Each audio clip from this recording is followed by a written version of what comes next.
What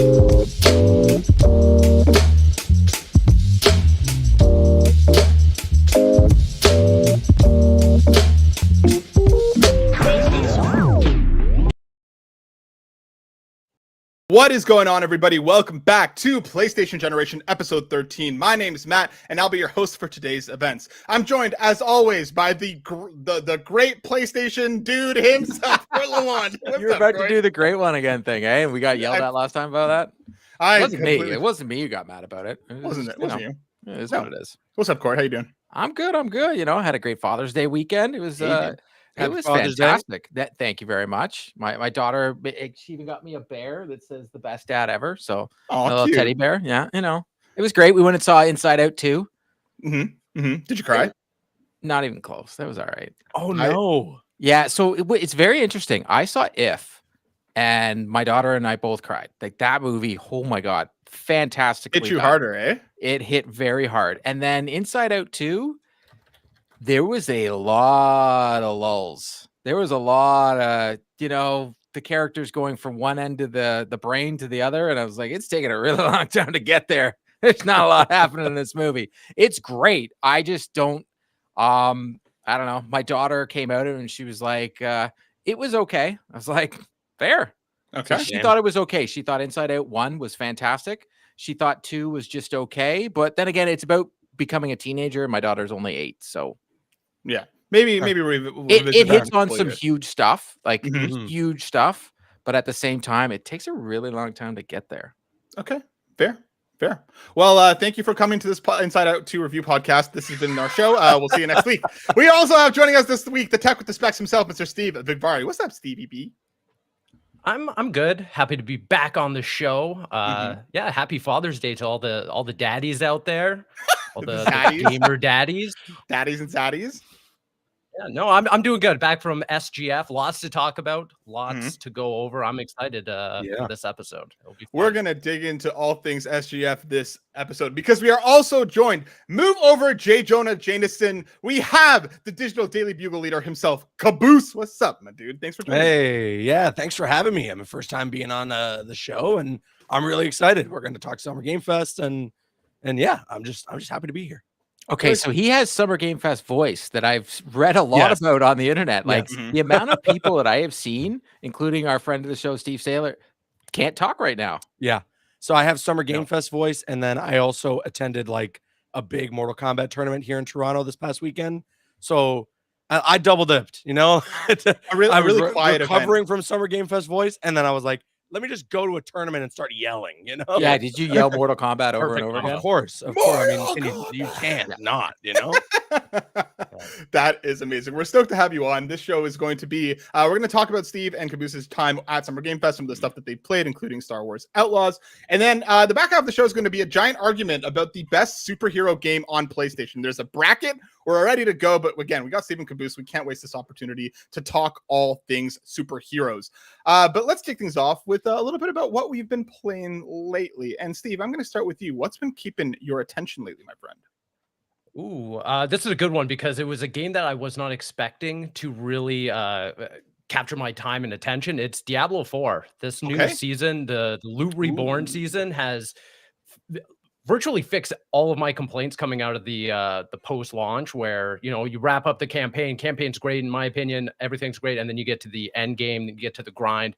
And for me, season 1 and specifically season 2 really butchered that progression of getting the loot, leveling up. It was just very meandering. It didn't really capture my attention the way I wanted it to. Both times it lost me like halfway through. I was like, okay, I'm going to put this away. Season 4 addressed everything. So they made the loot grind very compelling. It all has to do with the Hell Tides, which are these like timely events that happen in the game. The leveling progression feels really great. I think in the first day and a half, I went up from like 1 to 50, which usually would have taken me half a season. I did that in a whole day entirely. So it felt like I was making like very, very practical and progressive, upscaling my character and everything. It felt really good. And just seeing him power up, getting awesome armor and weapons, it felt really great. So that's the one that's really been surprisingly capturing all of my attention. Obviously, right before SGF, the Destiny 2 Final Shape expansion came out. Been putting in my time with that. That's had my slower heart. than I probably would have liked it to, because of that disruption about having to like literally put it down halfway through and then coming back to it. And just, I feel like now I'm at the point where I'm so far behind of like the general community that I'm just kind of okay taking my time with it. I'm not feeling compelled to just race through it, get to the end, hit the raid, and then, you know, get to the end of it. But yeah, that's a game that, again, I've had a love-hate relationship with Destiny over the years, going all the way back to Destiny 1 being at that midnight launch, popping it in and everything. And there's a very specific moment, and it's not even like, I'm not going to spoil it or anything, but there's a very specific moment in those like early cutscenes that go all the way back to that original cutscene. And I was like, holy shit. Yeah. Like, this game means a lot to me, more than I even thought it did. Just seeing what they do, who's involved in everything. I was like, oh God, it's been 10 years of Destiny, and it's just now hitting me of like how important it all is. So I've been between those two live service games, my attention has been taken. You've been busy. Taken away. Exactly. And then travel, you know. There you go. No big deal. Yeah. You know, going No to big deal. Whatever. Caboose, my dude, what about you? What's been keeping you busy? Same with Steve, just Destiny all day long. Like it has completely consumed my life now. Like, and for me, I don't even know if it's like a love-hate relationship more than it's like a long distance relationship that I have with Destiny, where it's like I leave it for a year, wait for the big expansion, and then I catch up on everything that I missed. And it honestly like makes it so much more enjoyable than I imagine it would be for the players who are trying every single day, waiting season to season, potentially getting disappointed. Because I jump in a year later, they've already fixed all the things that people had problems with. And I'm like, this is great. You know, this is awesome. And I mean, yeah, the Final Shape, like, what an expansion. Really good story. And just like you, Steve, it made me realize, like, wait, this game like actually means a lot to me. Like this has genuinely been like 10 years of my life playing this game. Like it's crazy. That's awesome, dude. I'm glad the Final Shape seems to be sticking to landing, because there's a lot of trepidation leading up to it. There was some nervous feelings, and for them to seemingly, you know, the community seems to be entirely behind it. So I'm stoked to continue to hear both of your thoughts. Rice will be back next week, and he's been neck deep in it, so I'm excited to hear what he's thinking too. Awesome. But Court, my friend, what about you? Sorry. I was just my daughter. I have been playing Sly Cooper Thievius Raccoonus on their updated version on the PS5. You can change the controls, but they're still a little wonky. It does play a little old Game is Old, which is very big disappointment for me. I do like it though. It's very good. But I've also been playing a lot of The Division 2. Like, I finally found a game where I'm back in. They have the new season started. Season 6 just started. They announced it at Ubisoft. New content to that. Tons of new content. So I've put almost 400 hours into this game. I play a lot of The Division 2 back in the day, and anytime they put out new content, I jump back in. Yeah. It's one of those games that I can always go back to, like you guys were speaking of Destiny.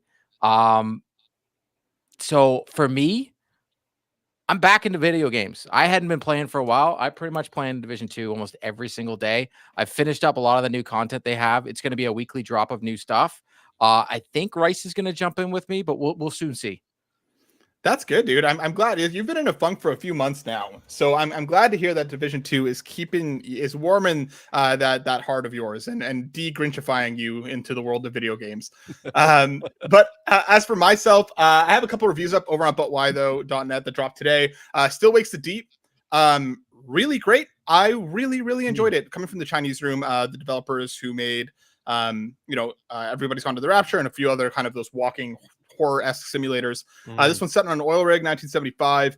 I really liked it. It's pretty linear. It's like a quick 6 hours. You're in and you're out. It's on Game Pass. If it ever comes to PlayStation Plus, like a great one to kind of hop in, go on this horror roller coaster and then hop back out. Really enjoyed it, and graphically just stunning, like incredibly beautiful. And I played #Blood, and I loved it. It is like basically the late 90s, early 2000s Cartoon Network ripped out and put into video game form. It stars this girl named Rebecca Brewster. She moves to this new town, and then she's caught up in defeating all these vampires. It is beautiful. It straight up looks like a cartoon. It's all hand drawn and animated. The animations when they're talking, the characters like literally move, and it looks like they're genuinely speaking when they're animating throughout what they're saying. The story's great. For anybody like that grew up in that era or like still loves cartoons, this game is 100% for you. It plays like old school Zelda. It looks like a cartoon. The story is awesome. It has animated cutscenes. I surprisingly really fell in love with it in a way that I was not expecting. And it's really, really good. So hashtag blood, but that review's up on the site as well. So go check it out. But without further ado, friends, let's hop into, let's save the news for later. You were both at Summer Game Fest. You both saw some games, you saw some stuff, but before we get into the nitty-gritty of the games, I just want to ask, Caboose, what was it like being at Summer Game Fest? How was the entire thing? Tell me a little bit about your experience. So last year I went through Warner Brothers for Mortal Kombat 1. So I really didn't get to like experience Summer Game Fest, I think the way that most people did. This year I really I did the Summer Game Fest thing. And it was cool. Like I mean, the show was a bit lackluster. And like there weren't as many like heavy hitter games as I think we wanted, but nevertheless, like just the experience of being with all your industry friends, seeing all these awesome games, and just like having the E3 of it all fill the void that's been left with E3's absence was really cool, and the space is really nice. You're outside, you're in the beautiful sunny skies of LA. Honestly, it's just for the sheer fact that I loved E3. I miss E3 every day. And Summer Game Fest is like slowly becoming that. I thought it was fun. Steve, what about you, my dude? Yeah, I mean, kind of echoing exactly what Caboose said. This was my first Summer Game Fest, so I kind of went in with high expectations, so to speak, just hearing colleagues and friends talk about previous years and everything. Yeah. And yeah, the event itself, like Summer Game Fest, I think was probably the most underwhelming aspect of it. Not to say that, it wasn't a great show. I thought it was well paced and everything. The production side of it was awesome. Being able to sit there and just kind of gab about the games afterwards with friends and stuff like that. Awesome stuff. But in terms of like, in comparison, I thought like the way that Play Days was executed, the way that, leading into I know this is a PlayStation podcast, but the Xbox game showcase and then the Ubisoft Forward, I thought everyone was really firing on all cylinders, so that by the time I got to, the Monday and I was leaving LA, I look back and I was like, well, Summer Game Fest, the show was, the highlight, but then afterwards it was just quickly toppled off by so many great games, so many great experiences, so many laughs with friends and stuff like that. And I mean, selfishly, the fact that, Caboose, we co-host a podcast, a gaming podcast, and we got to record on the rooftop of the Academy Museum in front of this like giant Xbox statue. We had like Rod Ferguson sitting like 2 feet away from me as I'm like waxing poetic about Diablo and stuff like that. It was like an awesome experience that I was like super proud of. But outside of that, I thought it was just like a super great experience all around.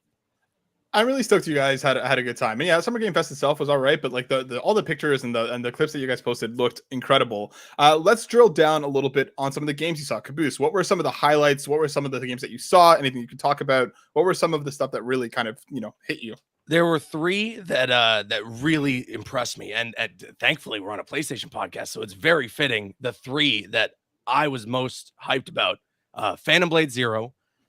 So much fun. And a game I didn't even set an appointment for. I think I just pulled up and we were like, hey, like, is there any open slots? Like, I saw people playing and I was like, I need to try it. Like, I need it's looking like it's about to scratch that Devil May Cry itch for me. And it totally does. And it's just honestly like really cool aesthetics, like really great atmosphere. And the gameplay is super engaging. Loved what I got to experience with that game. But the highlight for me of the show easily was Astrobot. Astrobot just blew me away. I doubled up and I got an appointment with Lego Horizon. Honestly, that game looks super fun as well. Really great couch co-op game from what I am seeing, which I am so happy about. Like, me and my girlfriend love to play some games together, and that game totally up our alley of us both just yelling at each other, probably doing some jumping puzzles or something. It's a ton of fun. At first, too, when it was revealed at Summer Game Fest, I honestly thought that was a game that like didn't really have an identity. It just didn't seem like it made sense. But once I got my hands on it, it was just a lot of fun. Like, I still don't know if it makes sense, but it was a lot of fun. And I think that's all that matters at the end of the day. But yeah, Astrobot, far and away the best thing I got to play at Summer Game Fest. Like, if the first one that they released when the PS5 came out was seen as like a tech demo more than anything, this one is definitely like its own game. It still has all the tech demo isms. It's showing off the controller big time, which I really love. But at the end of the day, like, it's a damn good platformer, and it's got really cool puzzle mechanics, great gameplay, and it's just such a cute little game, you know? Like, the PlayStation now definitely like has its mascot, and I'm really wondering what like the public is going to think about this game when it does release. So I gotta ask, because like I'm a massive Astrobot fan since VR, since Nice. the PS5 tech demo. What about it from you saw that like really made you excited? Did you see some of the characters? Did you get to interact with any of them? Like, obviously they're talking about all the cameos and everything. Yeah. Anything from that side that you were kind of like, oh damn. I mean, it is cool that like you're going through the level and you're trying to collect some of these bots, right? And that's like sort of like a side objective. Like, you can or you can't do it. And obviously sometimes you might not find them if you're not looking close enough. But yeah, like sometimes you'll find a Jack and Daxter box, or sorry, maybe not Jack and Daxter, but Ratchet and Clank, right? Or you're gonna find like an Uncharted one or something. Like, you find all these other PlayStation characters, and then even sometimes in cutscenes, you're gonna see Kratos and Atreus on a boat, but the Astrobot form. Really fun stuff like that. Nod to other like PlayStation, titles. But at the end of the day, even the Astrobot of it all, like just it being like this character in this fun little world. A lot of people drew comparisons to Super Mario Galaxy. I can totally see why.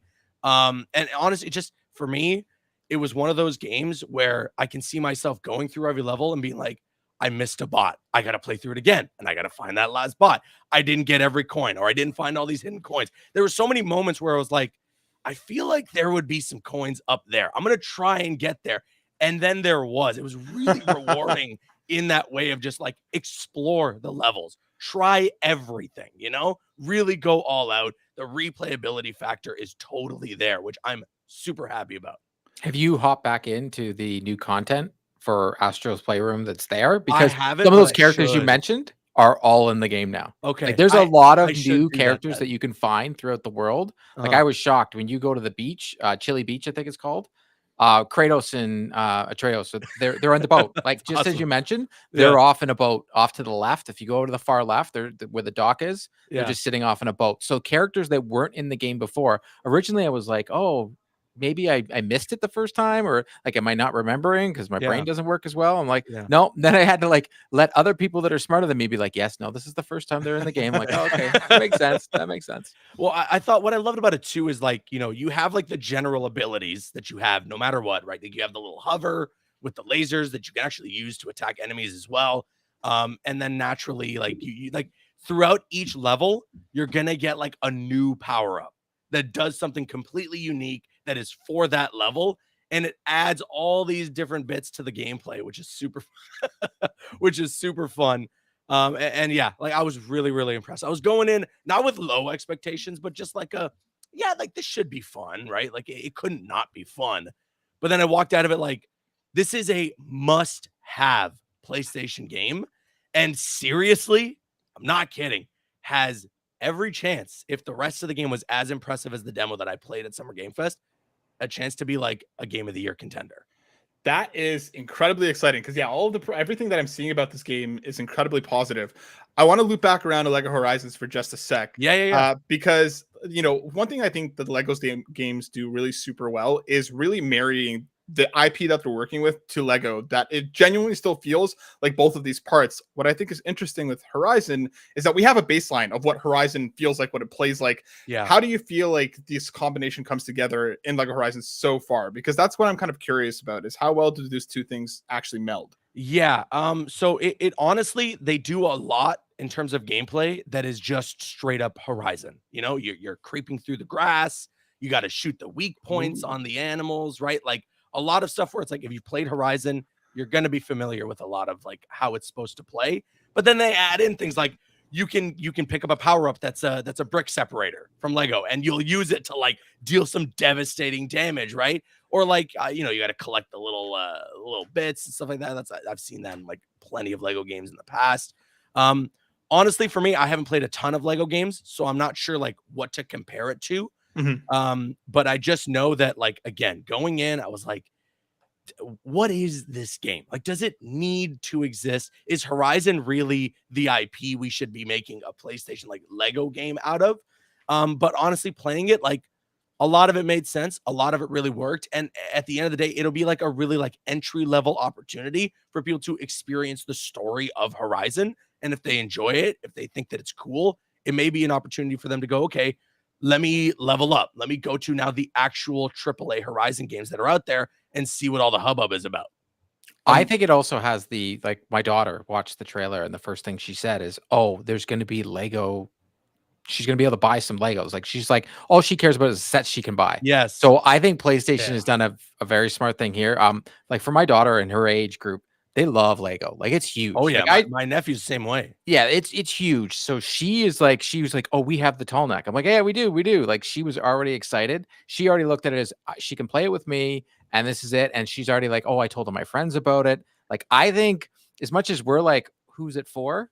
I think it's PlayStation is going to try and go get that bigger audience. Like, if you look at the two games that they're going to come out this fall, you have Lego Horizon and you have Astro, and they're both geared at family.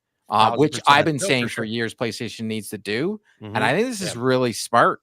I think they're hitting two big family games right before the holidays. And one of those big family games, Lego, is going to have other things that you can buy that accompany it. Like, they're going to make a lot of money off this game. I'd hope so. I would think so. My whole thought, and again, I haven't played Lego Horizon yet, but still, from looking from the outside, I'm still very curious about what PlayStation's end goal with this specific game is. Because much like, you know, I look at it in the same way of like the Cuphead show that came out on Netflix, which was very family oriented. It's the Saturday morning cartoon kind of thing. Totally cool. Yeah, definitely get some PlayStation IPs in the eyes and the hands of younger generations and stuff like that. But there is such a wide margin between a Lego Horizon and then getting them invested in Forbidden West or stuff like that. Not only because of the subject matter, because it is a little more mature and everything, but just the mechanics of that game.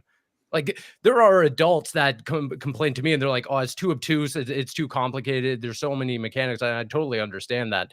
But then I'm just thinking to myself, like, okay, so you go from Lego Horizon and then what's the next step up? Or is the Netflix show going to be that, like, I think it's possibly that multiplayer that's going to be MMO. Yeah. The MMO. And like, my daughter's not going to want to play any of the Horizon games, but she's going to want, if there's a cartoon, there's a Lego set, or there's another cartoony looking game, she'll be all over that. And maybe the fact that they gave Aloy personality for the first time in a really long time, like, maybe that's the angle they're going for.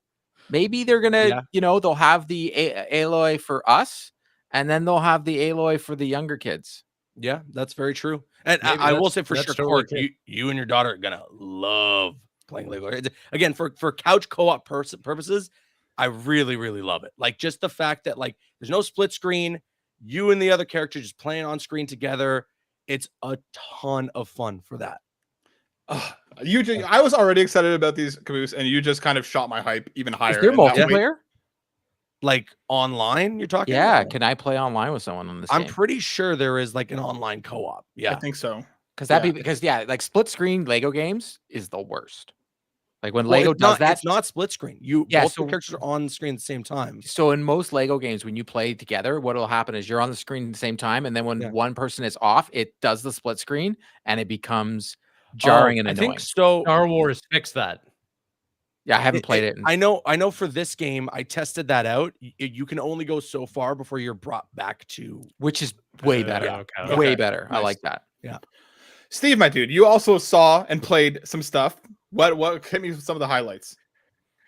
I would say, like, for me, my game of the entire show from Playdays specifically was Fear the Spotlight, which was the first Blumhouse games show or game that they showed off during the event. It was made by a husband and wife. It was this like little small game that they actually published on Steam until Blumhouse kind of looked at it and they're like, we'll give you more money, make this bigger. And they're like, absolutely. They took it down and kind of just invested more money and production into the game.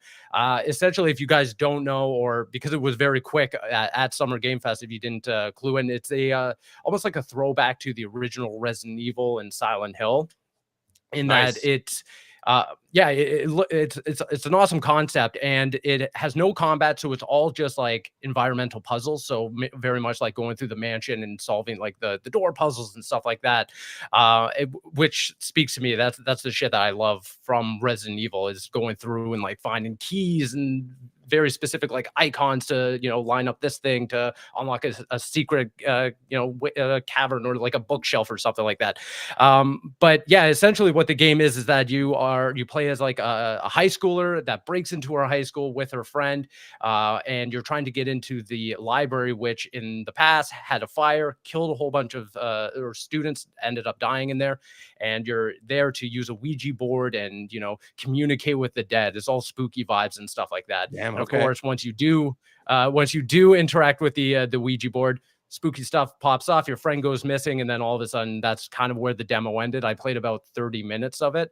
It very much was, hey, get into the library, break into the librarian's office, get into the bookshelf, stuff like that. But it's very interesting because it's like a low poly 90s vibe. It almost has this VHS filter over it to make it look like very grainy and staticky. It's all aesthetic based that I kind of love. It's all very atmospheric.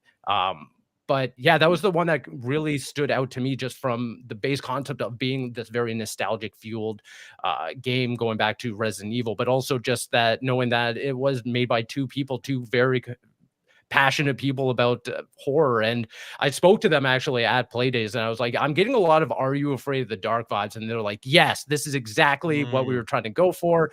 We're trying to go for Are You Afraid of the Dark or Goosebumps, R.L. Stein stuff. I was like, yes, because that's me. That's what I grew up on. So I'm sold on this.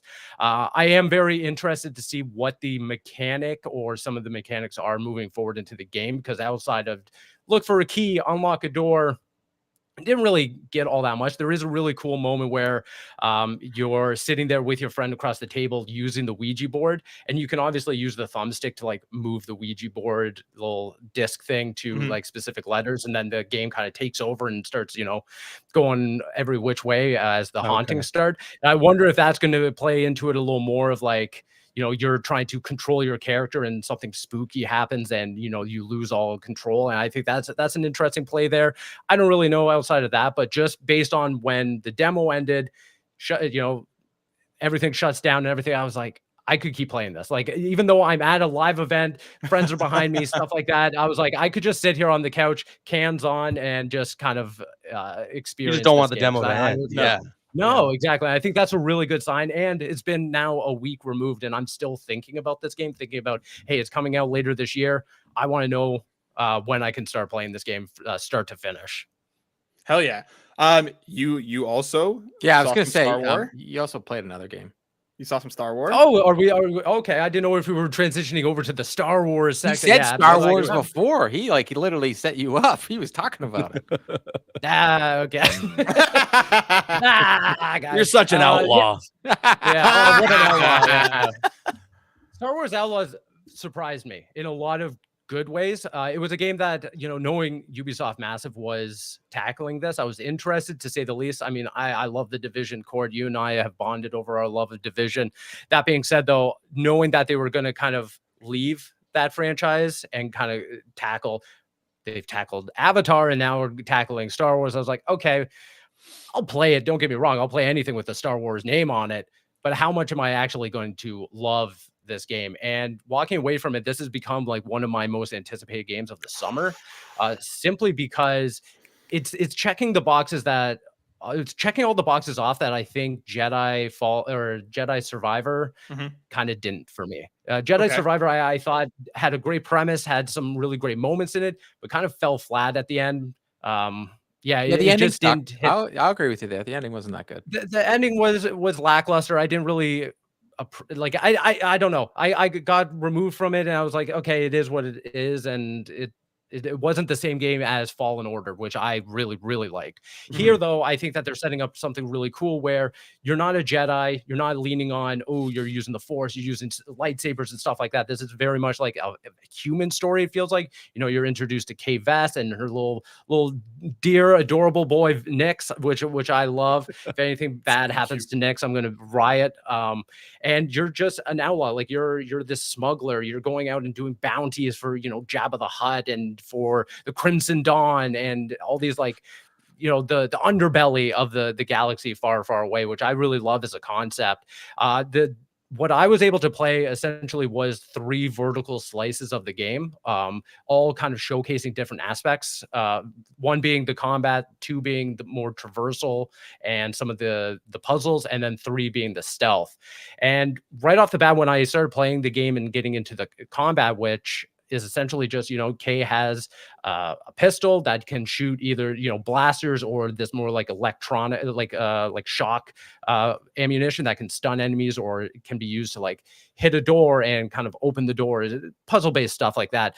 I was kind of surprised that it was more the shooting mechanics was leaning towards Division, where you're not hitting every shot as if like it was headshot. It like, or you'll know that when you're shooting in Division, there's recoil. You're kind of like da da da da da da da, and a ton too. You can miss a lot, and that kind of adds to the realism, adds to the tension, where you're, you know, frantically trying to take down like 4 enemies, and all of a sudden your blaster's like barely hitting them. I like that stuff. So that was really great to show off how Nix is an integral part of the gameplay, where you can send Nix to distract an enemy or even attack an enemy from afar. Nice. If you use Nix to like distract the you know, Imperial officer will turn one way, and you can like run up and just like smack him in the back of the head, take him out silently. There is a whole, you know, emphasis on stealth that you can use, or you can go in loud and everything. And then getting into the ship, I was very impressed by the ship combat. It feels very much akin to Starfield, and I use that as like a positive. I thought the ship combat in Starfield. I thought the ship combat in Starfield was impeccable. Like Bethesda really came out showing. I think Ubisoft took a lot of inspiration there. Yeah, Jesus, like Wing Commander was better from the PC back in the day. But anyway, no shot. You're goofing on your Starfield was really bad, man. I don't know, man. It's like Xbox 360 game that everybody keeps clamoring about. Anyways, this is lower your expectations for this game then, because you're getting the exact same dogfighting mechanics in Star Wars. Oh boy! Again, for me, I like it. With dogfighting, I always feel like there's always a loss of like where I'm even looking, like the perception of like orientation of the ship to the combative like enemy ships and stuff like that. Here I felt like I was very on base, like all the time. I knew where my target was. I'm able to hit my shots. It felt great. And then the other part that I think really stood out to me was the traversal. A lot of games, and especially Uncharted, which I think there's a lot of inspiration taken from Uncharted in Star Wars Outlaws. Even Uncharted, you're running, and then there's always like there's always something getting in your way, whether it's like you got to slow down, you got to like check your you know, your surroundings for the next handhold or vine to swing from. Here I was very surprised, and again, it's a vertical slice, so maybe they're showing the best case scenario, but I felt like you could just run, jump, swing, do like everything without even thinking. Like my brain was on autopilot the entire time, like Mirage and felt like really Assassin's Creed a little bit. It feels better. Like they're using combat or like climbing mechanics that I think feels more fluid, feels faster than Assassin's Creed. Nice. It's very much like Assassin's Creed, but it feels like they've evolved it. More like Starfield. More like, oh yeah, Starfield. No climbing mechanic. Mechanic. That's awesome, dude. Yeah. I can't wait. Like Star Wars Outlaws just consistently looks great. I'm very, very excited. One last quick thing I want to ask you about before we move off on this, because I know you only played it for a couple minutes, but you saw a little bit of Elden Ring, of the Shadow of the Erdtree. I did. Unfortunately, a part of my demo got interrupted by the sheer amount of travel from one end of LA to the other, which disrupted a whole bunch of my planning. I barely made it in, but I hadn't played Elden Ring since launch. I got all the achievements for it. I put it down. I was like, I'm ready for more combat or content, and that really didn't come until now. So getting back into it, they were like, well, you've only got 10 minutes. So what do you want to do? Do you want to just like free roam, or can we just like launch you right into the first boss? And I was like, put me in, coach, get me off the bench and put me into that first boss fight. And I'm not even trying to say this as like, pro gamer or anything. I did pretty well. I'm not trying to lie or anything. Even they were like, okay, you're doing great. I got like 3/4 of the way through. And my major takeaway of it is that, From Software is just firing on all cylinders, from boss design to the way that the boss maneuvers and his moveset and stuff like that, how telegraphed they are and everything.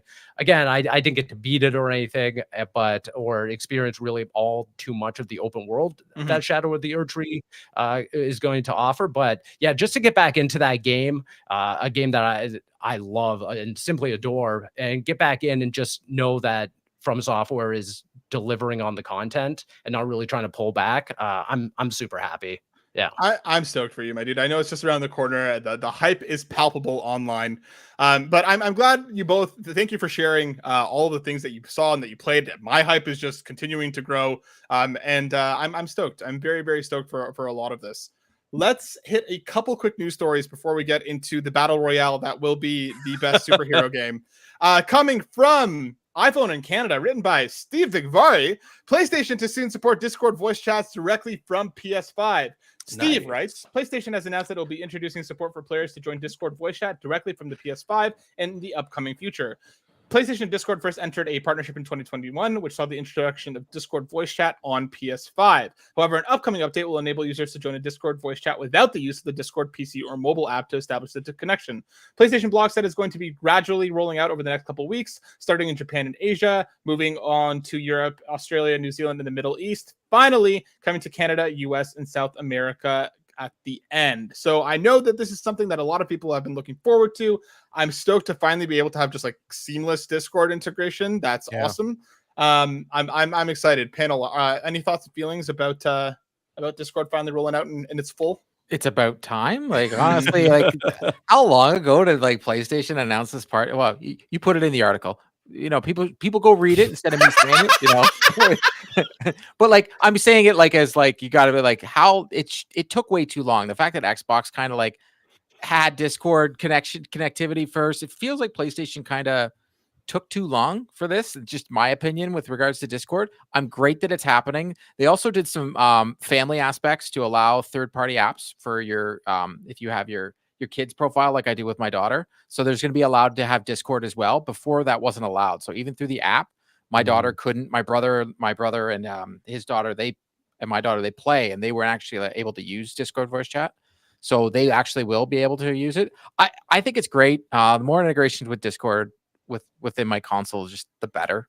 Like, especially like if we all want to play, it's just so much easier to chat over Discord than it is to set up a party chat. Let's be honest here, because you could be playing a different game. So then it's just better. That's exactly what I was going to say, is just, it's about time that like PlayStation and like they just realized that their party chat systems suck.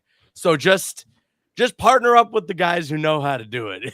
Like, get Discord integrated fully. So then I don't got to worry about all the like million steps I have to take to start a party chat and then invite someone to it. The groups versus the parties versus the chat. Like, there's just so many different ways to do it that all is just too much. I'm solving the Da Vinci Code to like talk to a friend. Like, yeah, seriously. Yeah.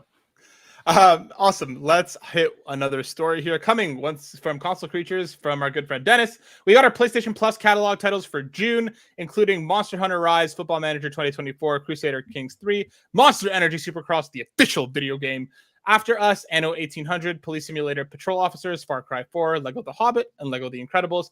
And coming to premium is Kayak VR Mirage, which is for PSVR 2, Lego Star Wars 2, the original trilogy, Ghost Hunter, and Daxter. But that original trilogy is for PS4 and PS5. Yeah. So like there's a lot of game like that's so each month they're putting stuff in the classic catalog that are actually upgraded. Like I said, for what we've been playing so far, like they have the Tomb Raiders in there as well now. Some of them play old as old, so I'm very curious to see what this Lego Star Wars will look like. But once again, like there's a theme this year, and I've been noticing it as a parent. There's a lot of kid-friendly games constantly coming to this to the service, like constantly. They're putting in almost every Lego game now has hit this year into the service to play. So it's PlayStation's always looked at as like the Uncharted's, The Last of Us, and all that. But this year, their two biggest games in the fall are family friendly. And a lot of what they're doing with their service, it's almost like they're like, we have this install base, but the install base is getting older and they have kids. So they're like, how do we keep the install base and keep the future for everybody to still be playing PlayStation? I'm actually impressed because they're still giving us all like the Stellar Blades and all these great games that we want to play. But at the same time, as a parent, I think it's fantastic that I'm like, yeah, just go on PlayStation Plus. Just there's like a whole kids section. Just see what you want to play. Awesome. Yeah, if they're really committed to it, they got to put in Manhunter. Yep. 100%. Yes. I'm stoked on Monster Hunter Rise. Like that is a huge get for the system, for the service. A fantastic Monster Hunter game, and I think for a lot of people, a great way to check out the series ahead of what's coming next year. I think Rise is great. I saw some hype for Crusader Kings 3. I think it's a good month, folks, and I'm liking that we have more PSVR too. I hope this is going to be a constant drip feed of games to check out here. But I think it's a good month. If you want to throw up. If you want to throw up, you can definitely play Kayak VR because that game made me sick to my tummy. It is terrible. There's also a free SpongeBob roller coaster game that I haven't checked out yet that is just popped up. So I was no, don't check that out. Yeah, I don't know. I'm checking it out. I'm checking it out. I downloaded it. So yesterday when I hopped in to see what was in there, because my daughter was like, "Oh, I want to play something," so I downloaded her Lego Incredibles.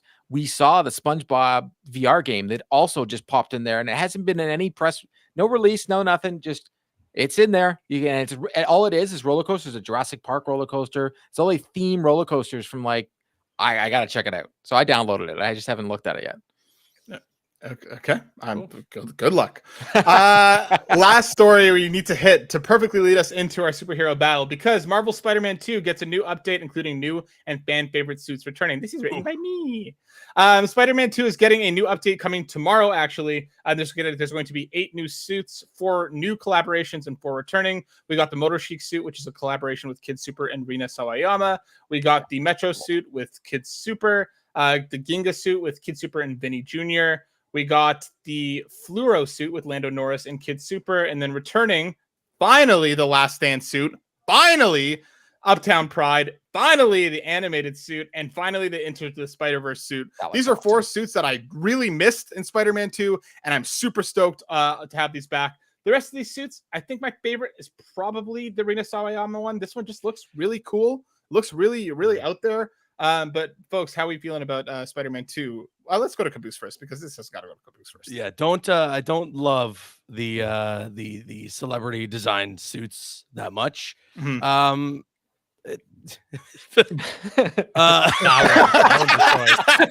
The Ginga suit has some like cool backstory behind it, like the description as to why Vinny Jr. wanted it to look the way that it was. I thought was kind of cool. Mm-hmm. But just for like Spider-Man, like I don't know. The fluoro suit's cool just because it's got a motorcycle helmet.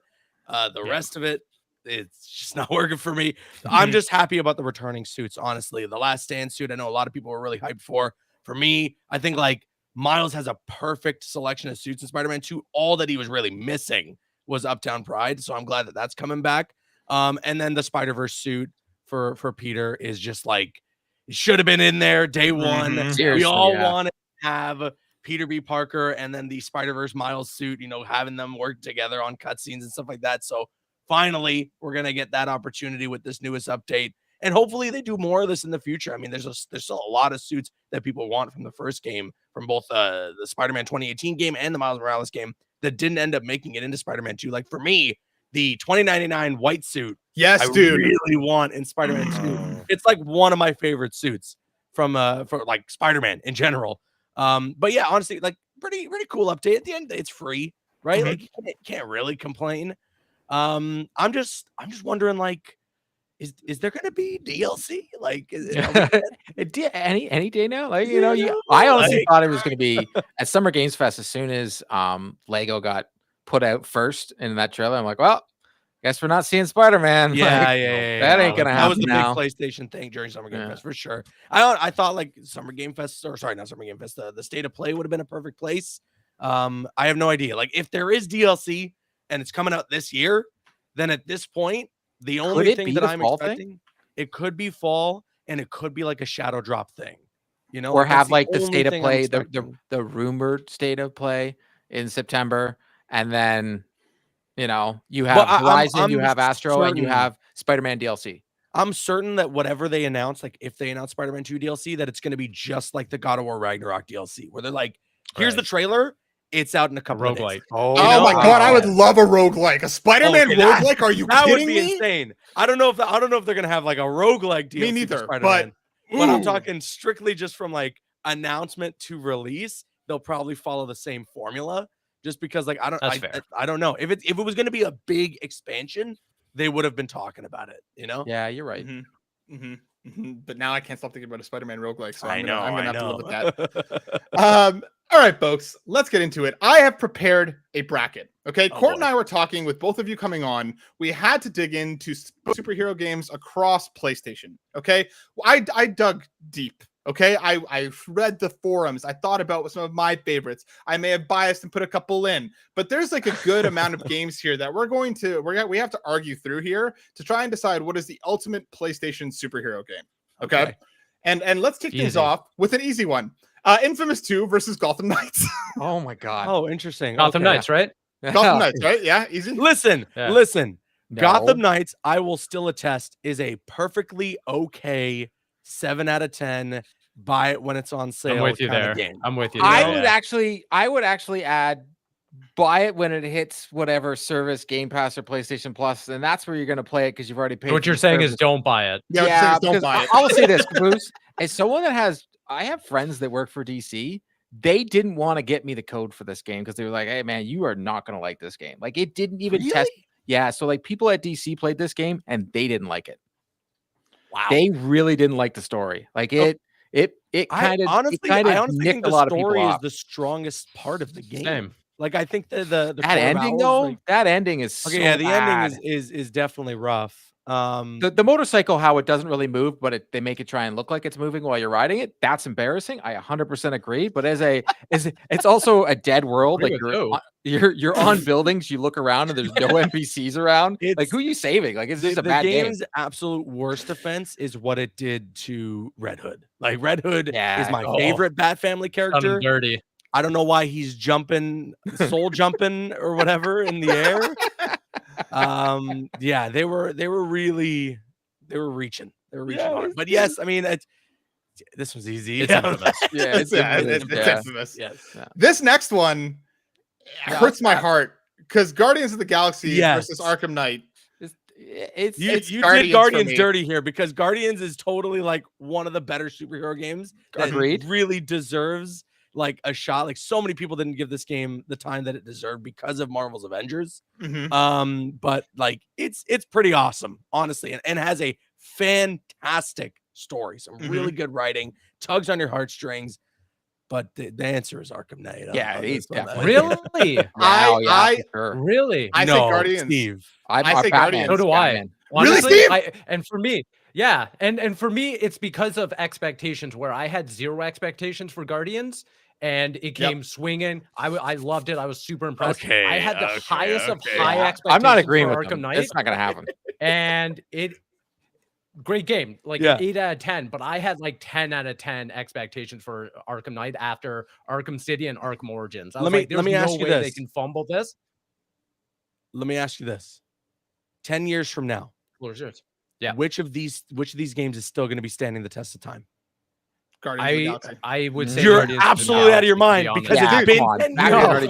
Listen, it still stands the test. It still does. Listen, I don't disagree with you. When Xbox Series X came out, people were buying the Batman games again to play them because they looked that good still on the console. There are games coming out today. Gotham Knights, the game above, that still doesn't look as good or plays as well. Here's what I'll say. Because I don't listen, Arkham Knight and Guardians, both fantastic games, incredible games. And it's like Steve said, Guardians for me hit me in a way that I wasn't expecting. The story is way better than I remember. Arkham Knight has a good story, but it's a comic book story, and I don't think it's anything more than that. Guardians of the Galaxy stayed with me for a really long time. In a decade from now, if I'm looking, am I going to play a game? The mechanics can grow old. The story will stay. And I don't think a so decade true. from now, Guardians will lose the impact of the story that it tells. But for me, When we all learned that Guardians we was were gonna great, be- but at one point, Guardians, like I thought the game was over, and then when it wasn't, I was like, "Oh, we're still going. Okay, we'll continue. We'll continue." That one little part where we go, where the guy, the floaty guy thing. I don't want to give anything away. You know what I'm talking about? Like we're going Yeah. on the platforms for like Yes. feels like Mhm. forever for no reason. That part really was jarring for me and like slow. Don't the It's a credits great literally game. roll? Yeah. And then the game's like, actually, Yeah. yeah. No, the credits roll as you're walking. Like there's a whole ending sequence. Oh, come on. All right, Matt. Listen, we're not 2v2. gonna. We're 2v2, and we have Andy in the chat saying Guardians of the Galaxy. That's not that's a how it works. tiebreaker. Wow. That's a tiebreaker. Ah, That's a that's not how it tiebreaker. works. It's Not a tiebreaker. It's not. It's It's not. a tiebreaker. No, What do you it's mean It's it's not not? a tiebreaker. Not. Yeah. That's not how it works. Insane. Of course, That's insane. I'm sorry. No. We're split. Guardians of the We have Galaxy to over in the Arkham chat. Knight. Really? Yep. Really? Yeah. Marvel Spider-Man 2 versus Lego Oh. Marvel. Like that is But the this one's dumbest easy, thing I've though. ever seen. That's Hey, those are Listen, embarrassing. nobody's brackets, baby. arguing that Arkham That's Knight's a bad embarrassing. game. That's embarrassing at I this am point. stunned. Yeah, I'm embarrassed for your opinion. That's Andy, I'm just so embarrassing. happy you're here. I I'm so love happy I you're love here. our community that we fostered here in the PlayStation Oh, generation. That is Me gross, too, I'm sorry. man. I love We're all Guardians. real smart Who is people. still talking about that game versus one. Arkham Knight? Democracy Manifest. I still see people being like, play Guardians, No, play Matt, Guardians, it's- play no. Guardians. What, No. like Yeah. 3 people, maybe? Yeah, come on. There are It's like at Steve least with his a dozen Starfield of us. flag. No one cares. Like, why are we doing this? No, actually, all the Arkham community is just whining that another studio is doing a VR game. That's what they're busy with. Yeah, the Arkham community has the. Oh, their we are fucking mad about side that, but to I'm it. going to play it now with my PSVR 2 on a PCA. It's going to be great. Marvel That- Spider-Man 2 versus Lego Marvel. I We might as well vote games Lego together. Marvel. yeah, just might as well like we're just going in for Matt's upsets. way. It's just like We're going for Lego upsets. Marvel. Like Let's just Lego vote Lego Marvel for Marvel. sure. That's where your votes are going. If that's Yeah, where your votes like, are going. what I'm is saying Marvel going on Spider-Man here? 2. It's This is unbelievable. democracy at So its am I, so finest. am I, It's yeah. not. Spider-Man Oh. 2. Are you seriously voting for Lego Marvel? No, I No, can't. no, no. Matt, you know why I can't? Because I don't vote for bad games. Marvel Spider-Man Wow. 2. Okay, I don't know if Guardians is Yo, a bad well, game, bad but game. it is. Well, it now does he's not made me compare angry. to Now, Arkham Knight. Caboose, now he's made me angry. No, Hey, Comparing no, Arkham you're Knight, petty. I'm with you. Guardians of the You Galaxy. told me and that we Arkham were gonna Knight be is arguing. I absolutely really couldn't atrocious. expect it would be like this soon. I like that it's basically the top versus the bottom right now. We'll see how this continues on. Holy Injustice 1 and smokes. 2, I grouped them together versus Control. And Control, I know, not exactly This superhero, is but interesting. Injustice superpowers. 1 and 2. No, I get it. I get it. Yeah. Like there's a couple Yeah. on here that I felt deserved to be part of the It's- conversation. totally. I appreciate that. This one's tough because Yeah. like I really like fighting games are a really big part of what I do on my channel, and they're a really big part of just my childhood. I grew up with like the 3D era of Mortal Kombat, and it was so cool to see that development team work on DC characters and create this like what has become a really popular Elseworld story for DC. Mhm. This was actually a really difficult choice for me. I think I just might have to let my bias take control here, and pun intended, and say Injustice. I agree. I think that's totally fair. I think Injustice really surprised me. I am not a big fighting game person, but sometimes one will grab me, and I spent hours into the night playing Injustice 1. Batgirl, my girl, like just She was the best character in the game for the sure. best. Yeah. But yeah, like I love Control. But I think Injustice has to take it. Yeah, I mean, I'm a Remedy stan. Yeah. There's no doubt about it. But that being said, for being a superhero game, despite all the great controls and mechanics that Control offers, it's not, at the end of the day, you're not playing as a superhero, so to speak. So Yeah. if that is the basis and thesis of this whole thing, it's Injustice 1 and 2. They knocked it out of the park, even for the story alone. Yeah. Yep. And again, I think, like Caboose said, the fact that it's spun so much out into its own thing now, unbelievable. It's awesome. X-Men Origins Wolverine versus DC Universe Online. Court's not here. Why don't we just all pretend to vote for I was about to say, well, what one would make Court the most mad? It's probably DC Universe Online, right? I don't know which one would make him more upset because Origins Wolverine, legitimately a great game. That leaping mechanic is so much fun. DC Origins Universe Wolverine Online, is like one of the best superhero One of games the ever best. made. 100%. Like 100%. DCUO, I didn't really get into, so I can't really speak to it in any way, shape, or form. The thing is it is a legitimately good game, but it is one of those that I just don't think stands the test of time. For me, at least. I will say it's crazy that DC Universe Online still gets updates. It's still got a player base, and there's still so many people that are like really into it. And honestly, I'm surprised by that. But like, yeah, like X-Men Origins Wolverine, like there is so much about that game where, especially around the time when all we were getting was just movie tie-in after movie tie-in, whereas like this should have been another steaming pile of trash, right? But it was such a specific circumstance where that movie kept getting delayed and pushed out further, which actually ended up giving this development team enough time to be like, wait, we can make a great game. And then they had the opportunity to do something that the movies hadn't gotten to do at that point with Hugh Jackman's Wolverine, where they got to let him go like unleashed, uncensored, go M-rated, and just go all out. And I mean, yeah, the gameplay is awesome. The story is weak because it tries to follow the movie story, and the movie story is weak. But like, you fight freaking Sentinels at some point in the game. Like, you got the whole Weapon X section. Like, it's awesome. Like, that game is awesome. I don't even care what Court thinks. Spider-Man 2, and I'm talking about like the classic. This is like the PS2, the movie tie-in versus Prototype 1 and 2. This is tough. I mean, nostalgia. I want nostalgia to take over for a certain extent and say Spider-Man 2. But Prototype does something so unique that I think like a lot of other games, like a lot of other superhero games, quote unquote, really try to do in contemporary times. This one's a tough one. Can I point out a fun fact? Actually, the guys who worked on Prototype 1 and 2 were making the Spider-Man 4 movie tie-in game. Oh, no way. That didn't actually end up happening. Yeah, I've played the early version of it. And that's it's like, wild. There's like nothing in it really, especially in terms of like story. But yeah, they were that's just a fun fact. But honestly, like, this is tough. This is really tough. I think I'm hearing what Steve is saying, but then again, like my biased brain is like Spider-Man 2. But Spider-Man 2, I think, was the proof that a movie tie-in could be really good. Yes. Like up until that point, again, we were getting stuff here and there, and a lot of just the kind of general tie-ins were whatever. And Spider-Man 2 came out and be like, you can have a movie tie-in and it can be fantastic. Prototype 1 and 2 are great games, don't get me wrong, and they do a lot differently, but I don't think anything that they do is exceptional. I don't think anything that they do is amazing. I think they're fun time burners, while Spider-Man 2, like, I would still go back to and play. And I mean, you can't even not mention the fact that with Spider-Man 2 is like the first time we played a Spider-Man game where they actually created and developed a mechanic that allows your webs to stick to the building. And that has since become like, if you're making a Spider-Man game, you better have that. You know? Like down to literally Marvel Rivals coming out has Spider-Man's webs when he swings stick to the structures. Like it's serious. You know, like that's become a staple, and it started with this game. And yeah, you're totally right. Like it follows the movie tie-in formula. And to be honest, it works in this instance because it's following a story from a movie that is really good.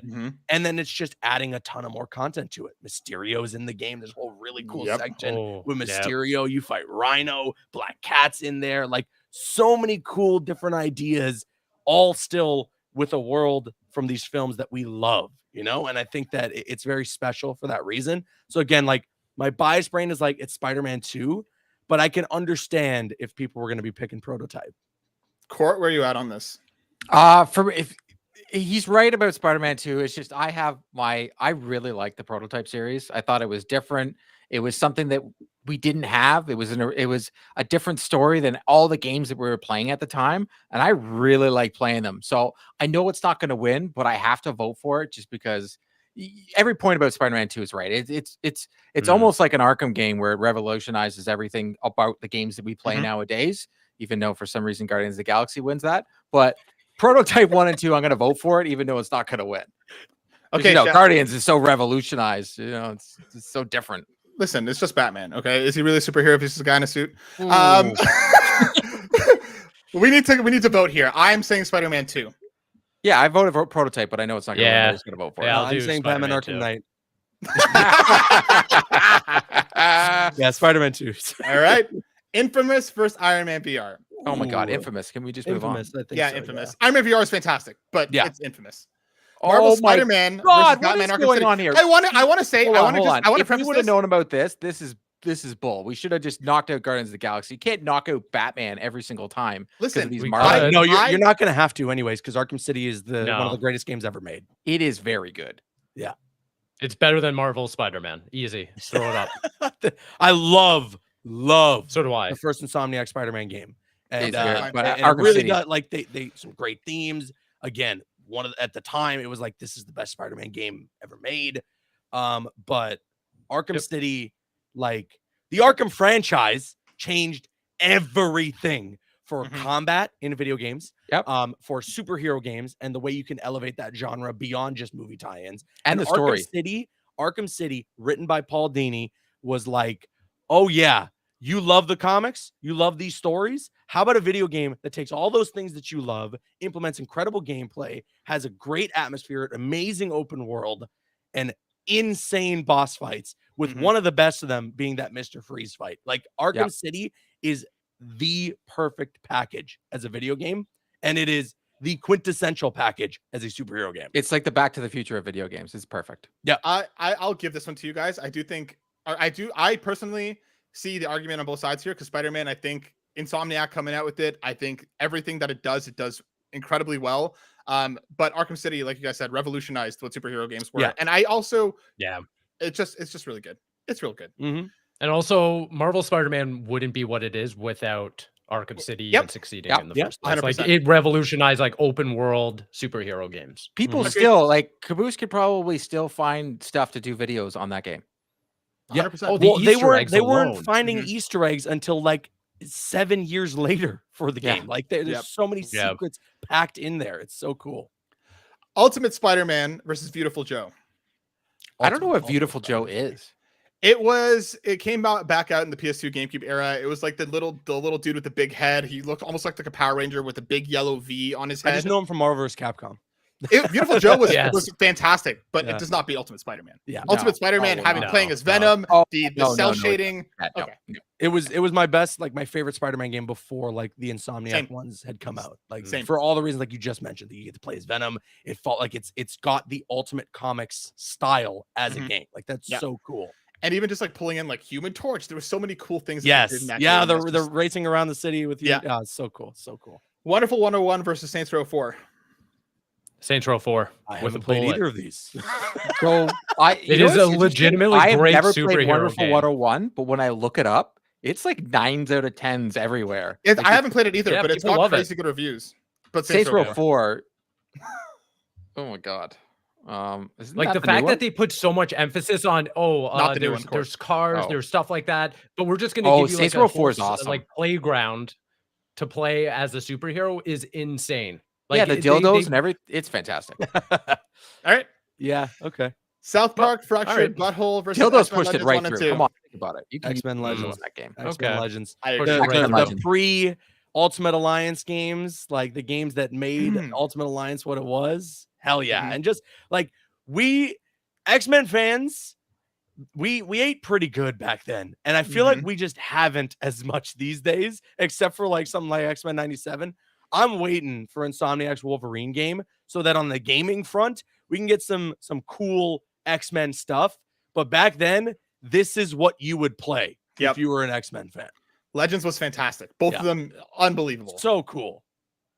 I would go South Park. Really? I would go South Park. Yeah. They nailed it with like replicating the South Park aesthetic, the humor, strong point. Actually integrating really cool like superpowers for each character, making them diverse. You're building up your own superhero with like RPG mechanics and switching out your skill set and stuff like that. I love South Park, and I think that they did like a really good job with it and elevating itself over Stick of Truth. I really hope that this is making people really doubt your decision to vote for Guardians of the Galaxy over Batman. I really like. I think South Park's Fractured Butthole is fantastic, and I think they did a extremely good job. But X-Men Legends, let's go. It's fantastic. Wow, oh my god, let's I go. thought you were on my side. Yeah, I got nervous. Suicide Squad versus Marvel. Can we just Capcom. move on? Marvel vs. Capcom. Yep, 100%. Yeah. Like this is Midnight Suns versus Ultimate Alliance 1 and 2. This It's one so bad. breaks my heart. This one's tougher than it This should one be. breaks my heart. Yes. I love Midnight Suns. I love it so dearly. It I got still haven't played it. slept on just because of the card mechanic. Threw so many people off so fast. It is brilliant. The story is fantastic. The character interactions. But Ultimate Alliance 1 and 2 is some of the best games. classic. Compare, yeah. Some of the best Marvel games. And it's tough because the story in Midnight Suns, it for me is very much like the Ultimate Alliance 3 that I've always wanted. Where it's like we're gonna throw every single Marvel character at you in all these wild and wacky locations from the Marvel world, and you're just gonna buy into it. Don't ask any questions, have fun. That's always kind of been the motive for Ultimate Alliance. And so I really, Midnight Suns surprised the hell out of me as somebody who has never really played that type of game. But it's Ultimate Alliance. Are we in agreement here, folks? Yeah, I never played Midnight Suns. Yeah. Done. Miles Morales versus Batman Arkham Asylum. Spider-Man's losing out twice in a row, eh? Marvel Spider-Man and it's Arkham Asylum. Literally, without Arkham Asylum, you wouldn't have half these games that we're talking about, man. Miles is fantastic, but it's Arkham Asylum. And Miles is one of my favorite games to play with my daughter because it's the first superhero game that she ever played. I'd honestly argue that Miles Morales has just the better gameplay. And if I was looking at these two games on a shelf, Miles Morales might be the one that I would pick up. But yeah, like for what Arkham Asylum did for superhero games, for gaming in general, and as well for just like it's such a good story. Maybe outside of just that final boss fight, it's such a good game. So, but back then also, we got bringing back about it. Kevin Conroy and Mark Hamill. Yeah, like taking the whole cast from the animated series is awesome. Yeah. Second Son versus Hulk Ultimate Destruction. Jesus. This one's tough. Hulk, dude, all day. I think Hulk is infamous. Hulk is just. I'm going infamous. Infamous. Am I completely outvoted here? I said Hulk. Hulk. Because Hulk is it's just crazy. Like it's out there. You could put tanks on your hands and beat people up. It's just such a ridiculously fun ride. But like I can't not throw anything at it. Yeah. I mean, you're saying Second Son. You're making it worse. You're making it worse by discussing how you're just doing. It might as well be a mobile game by the way you talk about it. That's too far. Yeah, that's Ultimate Destruction. Yeah, you lost me there. I'm going Hulk now. Yeah, I don't care. If you do things out of spite, I could do the same thing all day long, but that's fine. No, it's just for me, like when you think about what a Hulk game should be, like if you want to feel the power of playing as the Hulk, like this game, they just understood the assignment. Like they really got what it should be like to play as this character in a video game. And yeah, like it's still so much fun. If you were to return to it today, like there's still so much fun to be had. And I would love a modern Hulk game that follows this formula. So are we split 2-2 here? Oh, I don't care. No. Either way, I don't care. Like I don't even think Infamous Second Son is that good of an Infamous game, to be totally honest. Yeah, I feel like this one is. I think First Light is a better game than Infamous Second Son. Agreed. Yeah. Marvel's Avengers versus Gravity Rush 1 and 2. Ooh, never played Gravity Rush, but I'm voting for it. Gravity Rush 1 and 2. Gravity Rush. I love Marvel's Avengers, the story mode, but Gravity Rush was just so different on the Vita. Yeah, Marvel's Avengers was great until they stopped talking about the story that we cared about and went off this tangent. The story was great. The gameplay, like characters, felt great, but it got to a point where it was just throwing ridiculous amounts of enemies at you and making you try to figure it out. The expansions were okay at best. Gravity Rush, especially on the Vita, and Gravity Rush 2 are just fantastic games. Cat's a fantastic character. Like I really love them. Now let me ask you, because I feel like we're still on the same point as Control. Gravity Rush 1 and 2, not superhero games. Oh, okay. We are basing this on superhero games, then Marvel's Avengers, Gravity he's right. Rush 1 and 2. Okay, fine. They're not superhero games. You're just running. And no, you're flying. You're floating. Oh, floating. Yeah, okay. Yeah, that's what I mean. Because you pick things up with your mind. You throw it. You are a hero. You save the world.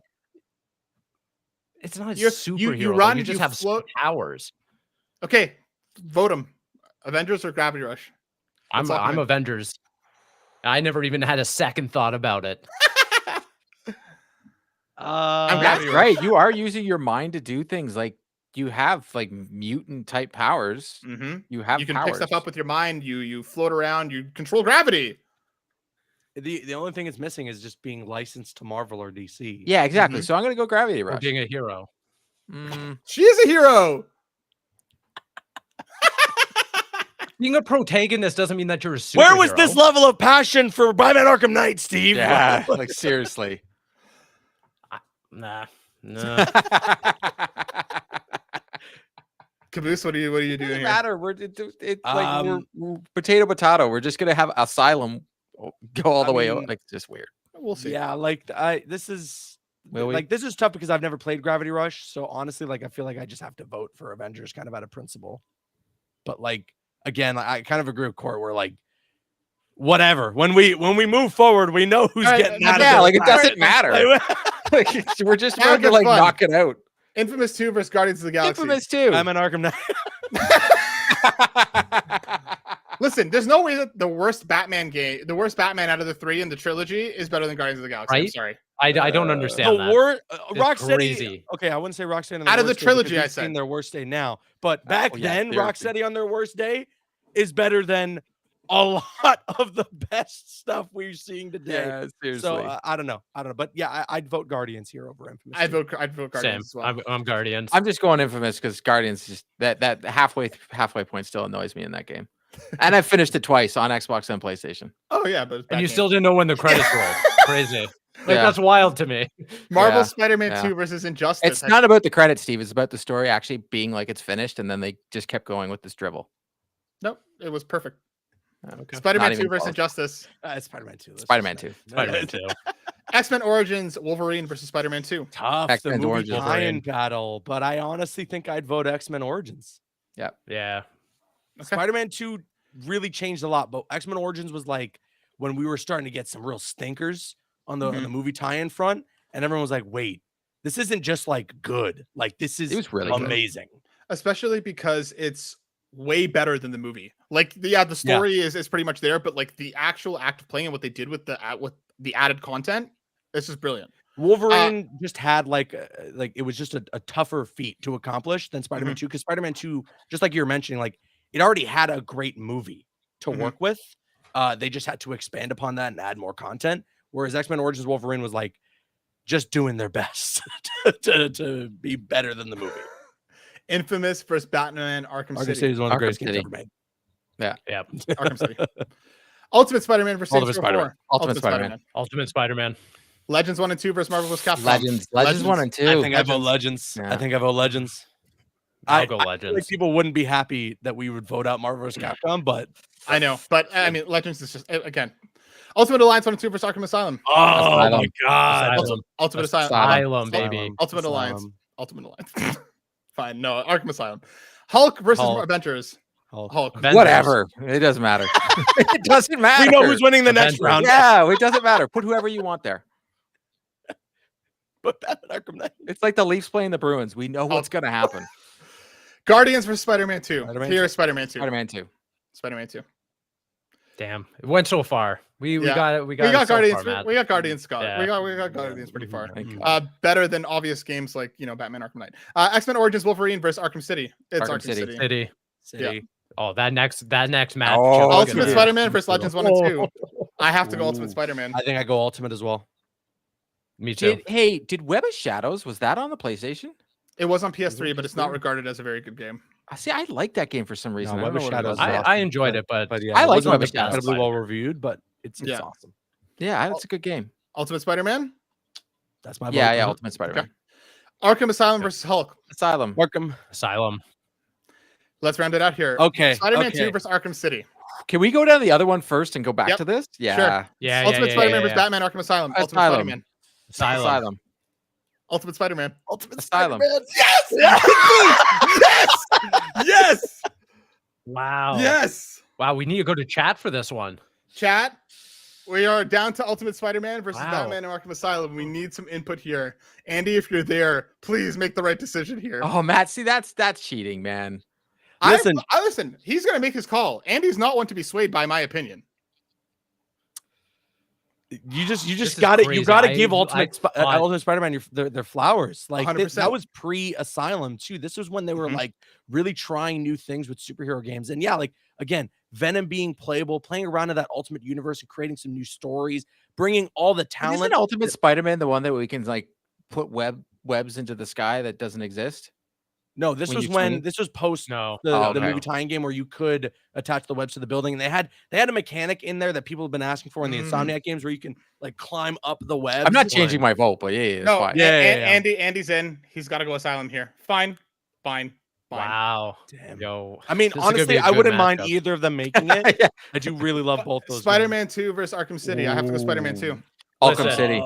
Listen, this is one of the toughest decisions I think I'll ever make on this show Yeah, seriously. because both games are like masterpieces in what they're trying to do. What they're And trying I even to said that accomplish. Spider-Man was. I said Marvel Spider-Man 2 was the best superhero game this generation, but Arkham City is the best superhero game Period. ever. Yeah. Disagree. Yeah, Disagrees. it really showcases the power and passion of both teams separately. Yeah. Like the amount of work that has gone into both of them to really encapsulate what a Spider-Man game should be and what a Batman game should be. Like you can't ask for anything else from either exactly. of these. Yes. It's the But perfect experience. that would being be said, characters, oh, but Arkham City. that being said, just- like I have to give it to City. yeah, Yeah. it's just got a Because tighter they- story. It's incredibly well written. And again, like just that voice cast for Arkham City, you know, Conroy, Mark Hamill, like Mark Hamill's performance, it's his best work as the Joker. He is the Mhm. Joker. I mean, that's no question, but I'm saying like Arkham City is just that he was on all fronts phenomenal. Yeah, Arkham City, it's got it. That's Jeez, just I wanna one play of my Arkham favorite City games ever again. made. So are all three of you Yeah. saying Arkham City? Yes. I think so. Yeah. I believe so. Damn it. So close. Batman Arkham City versus Batman Arkham feels Asylum. good to be a Batman Arkham fan. Yeah. You know, Court, I feel like we won. Yeah, by the we end did. of- We did. We were angry at the beginning. We let them have their Avengers for a little bit for no reason, but that's fine. This is I would say City is the pinnacle of all Arkham games. That's Yeah. my vote. I would agree. Arkham Asylum literally created the modern superhero game that we play now. Without it, you don't have the combat, you don't have anything, the way the level design, everything the way they do it. But Arkham City was the perfection. So it's number That's one. right. Yeah. Arkham I City, agree. it expands upon everything that Asylum did great in every single way, and it sticks the landing. You know, that's the one thing that I feel like you can criticize Arkham Asylum for is that it just like really goes off the deep end towards the end with this big Titan Joker fight. But Arkham City, like beginning to end, is like pure perfection. I agree. Arkham City is just it really is just the best Batman game, period. It's just real good. Arkham City is Many our people would make champion. argument that that's like a top 5 game ever, you know, and I can totally yeah. see that. I can It's totally one see of my that. top 5 games. But then again, NHL 95 is in there, so like I shouldn't say anything. It's funny that we took like 45 minutes to get to the answer that we could have had. Right off the you're rip. right. Like there was no argument. Like Mind you- Arkham City is just the best superhero game. Like but like, and I will say this about Marvel Spider-Man 2. It's also not finished. So it's tough to even like because we're still gonna have That's true. DLC. Like Well, we could get blown maybe. away with DLC. Games have done that before where they brought out DLC where we're just like, Jesus. Yeah. Like you know, it is what it is, but City is just it's so good. Yeah. It's really good. But Spider-Man 2 should have won. Take your 8 We have shove them somewhere else. it's okay. We have definitive proof that Guardians of the Galaxy is better than Arkham Knight, so that's fine. Oh my God. I can take that one and sit with it. We have some questions, but I'm going to save these for next week because we ran long and I know we have some other things that we need to take care of. But Caboose, Steve, thank you both for coming to hang out with us. It was a hell of a show. Caboose, if people wanted to see and hear more from you, where could they find you? Yeah, you can find me on youtube.com/Caboose talking about more superhero games like Batman Arkham Shadow on the way and hopefully some Spider-Man 2 DLC down the line. But also you can catch me on Twitter and Instagram at CabooseEK. And I just have to say so much more love and respect for you than ever before because of the Ultimate Spider-Man love. I'm glad we got it that far. Of course. He didn't incredible. respect you before. No, even more. Even more. Well, listen, we backslid a bit with the whole Arkham thing in Guardians of the Galaxy. Okay, but we're back. We're back on that. We're back. Steve, my dude, where can people find you? Yeah, I'm can be found across the internet at Asvikvari, co-hosting a podcast every week with Caboose here, a gaming podcast, and then Creature Cast as well. You can find me there every week, gabbing about some games, reviewing games. But yeah, I'm everywhere. Just type it in your keyboard. Go find Steve in all the places. Court, my dude, what about you? You can find me every Wednesday evening at 8 p.m. with 3 Dads and a Console, and you can find me on all socials at Court Lalonde. You can also find my writings at Console Creatures, and you can also find me saying thank you to Caboose for sticking up for the Batman. Because like I was definitely voting Batman on everything. If you can look behind me, but it's just like I wonder why. yeah, I love I- Batman. He's Matt. But Matt, I knew Matt was voting Spider-Man for everything, right? So we have that in common. I'm That's the okay. DC Look guy. at he's how the many Marvel guy. inches. I'm gonna go Look at all cry those on. inches I'm gonna go Matt cry has. onto Seen my whole inches, inches my of 19 inches. I of just Venom. want a new Batman game. Like when we saw that trailer, I'm still bitter, man. When it came to be Court, you're VR. getting one. Court, Yeah. you're getting a new Batman game. What are you complaining about? It's probably gonna be the best Arkham game, honestly, if you really think about it. As for Probably myself, the best one in the last 10 years. probably. Oh, that's easy. You can find me at Matt_SilverSoul over on X, and you can find my words here on Castle Creatures and at butwhythough.net. Folks, that brings us to the end of the show. We'll be back next week. Stay well. Peace.